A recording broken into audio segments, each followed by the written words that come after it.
ಈ ಪಕ್ಷವನ್ನ ಸನ್ಮಾನ್ಯ ದೇವೇಗೌಡರು ಸಾಹೇಬರು ಫೀನಿಕ್ಸ್ನಂತೆ ಕಟ್ಟಿದ್ದಾರೆ. 2 ಸೀಟ್ ಬಂದಂತ ದಿನವೂ ನೋಡಿದ್ದೇವೆ. ಸಂಪೂರ್ಣ ಬಹುಮತವನ್ನ ಈ ರಾಜ್ಯದ ಜನತೆ ಆಶೀರ್ವಾದದಿಂದ ನಾವು ದೊರಕಿರ್ತಕ್ಕಂಥದ್ದನ್ನು ನೋಡಿದ್ದೇವೆ. ಎಲ್ಲ ಏಳು ಬೀಳುಗಳನ್ನ ನೋಡಿದ್ದೀವಿ ಈ ಪಕ್ಷ. ಹಾಗಾಗಿ ಎಲ್ಲವನ್ನೂ ಕೂಡ ಸಮಾನ ಮನಸ್ಸಿನಿಂದ ಸಮಚಿತ್ತವಾಗಿ ತಗೊಂಡೋಗ್ತಕ್ಕಂಥ ಪ್ರಾಮಾಣಿಕ ಕೆಲಸ ಮಾಡ್ತೇನೆ. ವಯಸ್ಸು ಚಿಕ್ಕದಿದೆ. ಜೊತೆಯಲ್ಲಿ ಇವತ್ತು ನಾನು ಸಾರ್ವಜನಿಕ ಬದುಕಿಗೆ ಬಂದಿರತಕ್ಕಂಥದ್ದು ಏನೋ ನಮ್ಮ ತಂದೆ ನಮ್ಮ ತಾತ ರಾಜಕಾರಣ ಮಾಡ್ಕೊ ಬಂದಿದ್ದಾರೆ, ನಾನು ಸುಮ್ಮನೆ ಅವರ ಹೆಸರಲ್ಲಿ ರಾಜಕಾರಣ ಮಾಡ್ಕೊಂಡು ಹೋಗ್ಬೇಕು ಅಂತಕ್ಕಂಥದ್ದು ಒಂದೇ ಪ್ರಶ್ನೆ ಅಲ್ಲ. ಇಲ್ಲಿ ಯಾವ ಸಮುದಾಯಗಳಿಗೆ ಧ್ವನಿ ಇಲ್ಲ, ಯಾವ ಯುವಕರು ಇವತ್ತು ಓದಿದ್ರು ಕೂಡ ಉದ್ಯೋಗಗಳು ಸೃಷ್ಟಿ ಆಗ್ತಾ ಇಲ್ಲ, ಎಲ್ಲರಿಗೂ ಒಂದು ಧ್ವನಿಯಾಗಿ ಕೆಲಸ ಮಾಡ್ತಕ್ಕಂಥ ಕೆಲಸವನ್ನ ಪ್ರಾಮಾಣಿಕವಾಗಿ ನಿಖಿಲ್ ಕುಮಾರಸ್ವಾಮಿ ಮಾಡ್ತಾನೆ. ಅದರಿಂದ ಯಾವ ಕಾರಣಕ್ಕೂ ನಾನು ಹಿಂಸರಿತಕ್ಕಂಥ ಪ್ರಶ್ನೆ ಇಲ್ಲ ಅಂತಕ್ಕಂಥದ್ದನ್ನ ಹೇಳ್ತಾ ಮಾಧ್ಯಮದ ಸ್ನೇಹಿತರಿಗೆ ಮತ್ತೊಮ್ಮೆ ತಾವೆಲ್ಲರೂ ಇಷ್ಟು ದಿನಗಳ ಕಾಲ ನಮ್ಮ ಜೊತೆಯಲ್ಲಿ ನಿಂತು ಬಿಸಿಲಿರಲಿ ಮಳೆ ಇರಲಿ ರಾತ್ರಿ 12 ಗಂಟೆ ಆಗಲಿ ನಮ್ಮ ಜೊತೆಯಲ್ಲಿ ಹೆಜ್ಜೆ ಹಾಕಿದ್ದೀರಿ. ತಮ್ಮೆಲ್ಲರಿಗೂ ಕೂಡ ಧನ್ಯವಾದಗಳನ್ನ ತಿಳಿಸ್ತೇನೆ. Thank you. ನಿಖಿಲ್ ಕುಮಾರಸ್ವಾಮಿ, ಇಡೀ ಚುನಾವಣೆ ಕಡೆಗಳಿಗೆಯಲ್ಲಿ ಫೇಸ್ ಮಾಡಬೇಕಂತ ಅಧಿಕಾರಕ್ಕೆ ನಿಮಗೆ ಸೃಷ್ಟಿಯಾಗಿತ್ತು. ಅದು ನಿಮ್ಮದೇ ಬೇಸ್ ಕೂಡ ಇತ್ತು. ಎಡವಿದ್ದೆಲ್ಲಿ ಆಗದೆ? ಈಗ ತಾನೇ ಚುನಾವಣೆ ಫಲಿತಾಂಶ ಹೊರಗೆ ಬಂದಿದೆ. ಚುನಾವಣಾ ಕೊನೆಯ ಹಂತದ ತೀರ್ಮಾನಕ್ಕೆ ನಾನು ಬಂದು ನಿಂತೆ ಅಂತಕ್ಕಂಥದನ್ನ ಅನೇಕ ಸಂದರ್ಭದಲ್ಲಿ ನಾನು ಮಾತನಾಡಿದ್ದೀನಿ.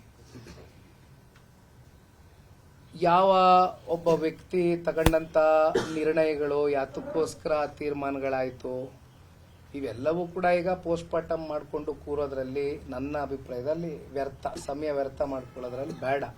ಈಗ ಜನ ಈಗಾಗಲೇ ತೀರ್ಪನ್ನು ಕೊಟ್ಟಿದ್ದಾರೆ. ಅಂತಿಮವಾಗಿ ಪ್ರಜಾಪ್ರಭುತ್ವದ ಈ ಚುನಾವಣೆ ವ್ಯವಸ್ಥೆಯಲ್ಲಿ ಜನಸಾಮಾನ್ಯರ ತೀರ್ಪೇ ಅಂತಿಮ. ಹಾಗಾಗಿ ನಾವು ತಲೆಬಾಗಬೇಕಾಗತ್ತೆ. ಎಲ್ಲಿ ನಾವು ಎಡವಿದ್ದೇವೆ, ಎಲ್ಲಿ ಮುಂದೆ ಸರಿಪಡಿಸ್ಕೊಂಡು ಹೋಗ್ಬೇಕು ಅಂತಕ್ಕಂಥ ಕೆಲವೊಂದಷ್ಟು ವಿಷಯಗಳ ಬಗ್ಗೆ ನಾವೇ ಕೂತ್ಕೊಂಡು ನಮ್ಮ ಪಕ್ಷದ ಚೌಕಟ್ಟಿನಲ್ಲಿ ಮುಖಂಡರು ಕಾರ್ಯಕರ್ತರ ಜೊತೆ ಕೂತು ಚರ್ಚೆ ಮಾಡ್ಕೊಂಡು ಮುಂದಿನ ದಿನಗಳಲ್ಲಿ ಚುನಾವಣೆ ಫೇಸ್ ಮಾಡಿ. ರಾಮನಗರ ಚುನಾವಣೆಯನ್ನು ಹೊರತುಪಡಿಸಿ ಹೇಳೋದಾದ್ರೆ ಮಂಡ್ಯ ಮತ್ತು ಚನ್ನಪಟ್ಟಣ ಎರಡು ಕಡೆ ನೀವು ಬಲಿಪಶು ಆದ್ರಿ ಪಕ್ಷಕ್ಕಾಗಿ. ಒಪ್ಕೋತೀರಾ? ನೀವು ಬಲಿಪಶು, ನೀವು ಎರಡು ಚುನಾವಣೆ. ಪಕ್ಷ ಇದ್ರೆ ನಿಖಿಲ್ ಕುಮಾರಸ್ವಾಮಿಯಿಂದ ಪಕ್ಷ ಅಲ್ಲ.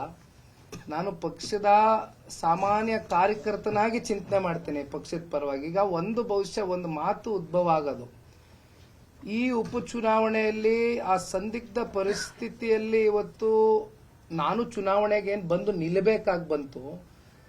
ಬಹುಶಃ ಇವತ್ತು ನಾನೇನಾದ್ರೂ ಈ ಚುನಾವಣೆಯಲ್ಲಿ ಕೊನೆ ಹಂತದಲ್ಲಿ ಇಷ್ಟೆಲ್ಲ ಕಾರ್ಯಕರ್ತರುಗಳು, ಇಷ್ಟೆಲ್ಲ ಎರಡು ಪಕ್ಷದ ಮುಖಂಡರು ಹಿರಿಯಕರು ಹೇಳಿದಾಗ ಹಿಂಸರಿದಿದ್ರೆ ಈ ಚುನಾವಣೆ ಪೂರಕವಾಗಿಲ್ಲ. ಹಾಗಾಗಿ ಪೂರಕವಾಗಿ ಇಲ್ಲದೆ ಇರೋ ಕಾರಣ ನಿಖಿಲ್ ಕುಮಾರಸ್ವಾಮಿ ಅವನ ಸ್ವಾರ್ಥಕ್ಕೋಸ್ಕರ ಇಡೀ ಕುಟುಂಬದವರು ಒಬ್ಬ ಪಕ್ಷದ ಕಾರ್ಯಕರ್ತರಿಗೆ ಬಲಿಪಶು ಮಾಡ್ತಾ ಇದ್ದಾರೆ ಅಂತಕ್ಕಂಥ ಕಳಂಕ ಬಹುಶಃ ನಾವು ಒತ್ಕೊಳ್ತಾ ಇದ್ವೋ ಏನೋ ಅಂತಕ್ಕಂಥದ್ದು ನಾನು ಚಿಂತೆ ಮಾಡ್ತೇನೆ. ಹಾಗಾಗಿ ಬಹುಶಃ ಆ ಒಂದು ಕಳಂಕ ಮುಕ್ತರಾಗಿ ಇವತ್ತು ನಾನು ಮಲಗ್ತೇನೆ. ಏನ್ ತೊಂದರೆ ಇಲ್ಲ. ಈ ಸೋಲು ನಾನೇ ಸ್ವೀಕಾರ ಮಾಡ್ತೇನೆ, ಪಕ್ಷ ಸ್ವೀಕಾರ ಮಾಡುತ್ತೆ. ಹಾಗಾಗಿ ಗೆಲುವು ಸೋಲು ಅಂತಕ್ಕಂಥದ್ದು ಚುನಾವಣೆಗಳಲ್ಲಿ ಕಳೆದ ಲೋಕಸಭಾ ಚುನಾವಣೆ ನೋಡಿದ್ವಿ ನಾವು. ಏನಾಯ್ತು, ರಾಜ್ಯದ ಜನತೆ ಹಳೆ ಮೈಸೂರು ಪ್ರಾಂತ್ಯದಲ್ಲಿ ಅದರಲ್ಲೂ ವಿಶೇಷವಾಗಿ ದೊಡ್ಡ ಮಟ್ಟದಲ್ಲಿ NDA ಅಭ್ಯರ್ಥಿಗಳ ಪರವಾಗಿ ನಿಂತರು. ಹಾಗಾಗಿ ಬಹಳ ಜನ ಸೋತಿದ್ದಾರೆ, ಗೆದ್ದಿದ್ದಾರೆ. ನಾನು ಇಲ್ಲಿವರೆಗೂ ಒಂದು ಗೆಲುವು ನೋಡಿಲ್ಲ, ಸತ್ಯ ಒಪ್ಕೊಳ್ತೇನೆ. ಇದು ನನ್ನ 3ನೇ ಸೋಲು. ಆದರೆ ಈಗ ಇತಿಹಾಸ ನಾವು ಮಾತನಾಡೋದಾದ್ರೆ ಬಹಳ ಜನ ಹೇಳ್ತೀವಿ, ಅಬ್ರಹಾಂ ಲಿಂಕನ್ ಅವ್ರ ವಿಚಾರ ಹೇಳ್ತೇವೆ, ಡಾಕ್ಟರ್ ಅಂಬೇಡ್ಕರ್ ಅವ್ರ ವಿಚಾರ ಹೇಳ್ತೇವೆ, ವಾಜಪೇಯಿ ಅವ್ರ ವಿಚಾರ ಚರ್ಚೆ ಮಾಡ್ತೇವೆ. ಬಹಳ ಜನ ಸೋತಿದ್ದಾರೆ. ಸೋತ್ವಿ ಅಂತ ನಾವು ಮೂಲೆಯಲ್ಲಿ ಕೂರ್ತೀವಿ ಅಂತಕ್ಕಂಥದ್ದಾದ್ರೆ ಹಂಗಾದ್ರೆ ನಾವು ಹೋರಾಟಗಾರರಾಗಿ ಸಾರ್ವಜನಿಕ ಬದುಕಲ್ಲಿ ಇರೋದಕ್ಕೆ ಅನಾಲಾಯಕು ಅಂತಕ್ಕಂಥದ್ದು ನನ್ನ ಅಭಿಪ್ರಾಯ. ಹಾಗಾಗಿ ಹೋರಾಟ ಅಂತಕ್ಕಂಥದ್ದು ಶಾಶ್ವತ, ನಿರಂತರ, ಸಮಾಜದ ಏಳಿಗೆಗೋಸ್ಕರ ಹೋರಾಟ ಮಾಡೇ ಮಾಡ್ತೀವಿ, ಜೊತೆಲಿ ಇರ್ತೇವೆ. ರಾಜ್ಯಾದ್ಯಂತ ಕಾರ್ಯಕರ್ತರು ಮುಖಂಡರು ನಿಖಿಲ್ ಅವರ ಗೆಲುವಿಗಾಗಿ ಇದು ಮಾಡಿದ್ರು. ಈಗ ಸೋಲಾಗಿದೆ, ಕಾರ್ಯಕರ್ತರಿಗೆ ಏನ್ ಹೇಳ್ತೀರಾ? ಅವ್ರಿಗೂ ಸಖತ್ ಬೇಸರ ಆಗಿದೆ. ಇಡೀ ಸ್ಟೇಟ್ ಅಲ್ಲಿ ಗೆಲ್ಬೇಕು ಅಂತ ನಿಖಿಲ್ ಬಯಸಿದ್ರು. ತಾವು ಹೇಳಿದ ಸತ್ಯ. ಯಾಕೆಂದ್ರೆ ಬಹುಶಃ ಇಡೀ ರಾಜ್ಯದಲ್ಲಿ ನನ್ನ ಕಳೆದ 2 ಚುನಾವಣೆಗಳ ಹಿನ್ನಡೆಯ ಬಳಿಕ ಪಕ್ಷದ ಕಾರ್ಯಕರ್ತರುಗಳ ಮನಸ್ಸಲ್ಲಂತೂ ಬಹಳ ದೊಡ್ಡ ಮಟ್ಟದಲ್ಲಿ ನೋವಿತ್ತು. ತುಂಬಾ ಜನ ಇವತ್ತು ಇರ್ರೆಸ್ಪೆಕ್ಟಿವ್ ಆಫ್ ರಾಜಕಾರಣದಲ್ಲಿ ಅವರು ಸಕ್ರಿಯವಾಗಿ ಇಲ್ಲದೆ ಹೋದಂತ ಕೆಲವೊಂದಷ್ಟು ಕುಟುಂಬಗಳು, irrespective of politics, irrespective of community, caste, ಇಲ್ಲ ನಿಖಿಲ್ ಈ ಸಲ ಗೆಲ್ಲಬೇಕು ಅನ್ನೋಂಥ ಭಾವನೆ ಇಡೀ ರಾಜ್ಯಾದ್ಯಂತ ಇತ್ತು. ಅದು ನಾನಂತೂ ಬಹಳ ಹತ್ತಿರದಿಂದ ಗಮನಿಸಿದೆ. ಆದರೆ ಇವತ್ತು ಚುನಾವಣೆ ಬಂದಿದೆ, ಫಲಿತಾಂಶ ಬಂದಿದೆ, ಕ್ಷೇತ್ರದ ಜನತೆನೂ ನಮ್ಗೆ ಆಶೀರ್ವಾದ ಮಾಡಿದ್ದಾರೆ. ನಾನು ಹೇಳ್ದಂಗೆ ಇವತ್ತು 6 ಬಾರಿ ಶಾಸಕರು ಮಾಡಿರುವಂತ ಜಿಲ್ಲೆ ಇದು. 2 ಬಾರಿ ಚನ್ನಪಟ್ಟಣದಲ್ಲಿ, 6 ಬಾರಿ ರಾಮನಗರದಲ್ಲಿ ಶಾಸಕರು, 8 ಬಾರಿ ಶಾಸಕ ಸ್ಥಾನ ಕೊಟ್ಟಿರುವಂತ ಜಿಲ್ಲೆ ಇದು. ನಾವು ಇವತ್ತೇನಾದ್ರು ರಾಜಕೀಯವಾಗಿ ಸನ್ಮಾನ್ಯ ಕುಮಾರಣ್ಣವರು ದೇವೇಗೌಡರ ಮಟ್ಟಕ್ಕೆ ಬೆಳೆದಿದ್ದಾರೆ, ಈ ಜಿಲ್ಲೆ ಜನತೆ ಕಾರಣ.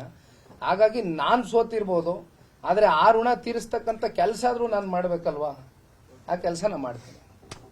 ಅಭ್ಯರ್ಥಿ ಆಯ್ಕೆ ವಿಚಾರ ಕೊನೆಯಲ್ಲಿ ಒಂದಷ್ಟು ಗೊಂದಲ ಆಗಿದೆ ಕಾರಣ ಆಯ್ತಾ? ಯಾಕಂದ್ರೆ ಬಿಜೆಪಿನೋ ಇಲ್ಲ ಈ ಸಾಮಾನ್ಯ ಕಾರ್ಯಕರ್ತನೋ ಇಂಡಿ ಅಭ್ಯರ್ಥಿ ಯಾರೋ ಗೊಂದಲ, ಅವರಿಗೆ ಒಂದಷ್ಟು ಗೊಂದಲ ಉಂಟಾಗಿ ಈ ರೀತಿ ಆಯ್ತಾ ಅಂತ ಹೇಳಿ. ನಮ್ಗೆ ಬೇಸಿಕಲಿ ಸಮಯ ಸಿಕ್ಲಿಲ್ಲ. We were in a fix.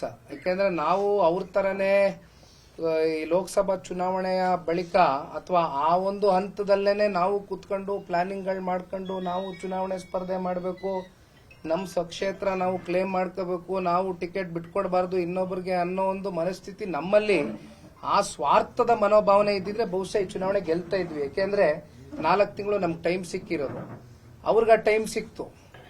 4 ತಿಂಗಳು ಕುತ್ಕೊಂಡು ಯಾವ ರೀತಿ ಚುನಾವಣೆ ಮಾಡಬೇಕು, ಯಾರನ್ನ ಟ್ಯಾಪ್ ಮಾಡಬೇಕು, ಏನ್ ಮಾಡಬೇಕು, ಎಲ್ಲ ರೀತಿ ಪಾಪ ಅವ್ರಿಗೆ ಸಮಯ ಸಿಕ್ಕಿದ್ರಿ ಚುನಾವಣೆ ಮಾಡಿದ್ರು.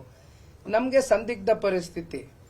ಈಗ NDA ಮಿತ್ರ ಪಕ್ಷದ ಭಾಗವಾಗಿರ್ತಕ್ಕಂಥ JDS, ದೇಶದ ಗೌರವಾನ್ವಿತ ಪ್ರಧಾನಮಂತ್ರಿಗಳು, ಗೃಹ ಸಚಿವರು, ರಾಷ್ಟ್ರೀಯ ಅಧ್ಯಕ್ಷರಾಗಿರ್ತಕ್ಕಂಥ ನಡ್ಡಾಜಿ ಅವರು, ಹಾಗೂ ನಮ್ಮ ಎಲ್ಲ ಯಡಿಯೂರಪ್ಪ ಸಾಹೇಬರು, ವಿಜಯೇಂದ್ರರವರು, ಅಶೋಕ್ ಅಣ್ಣ ಅವರು, ಬಹಳ ಜನ ಇವತ್ತು we are answerable to many people.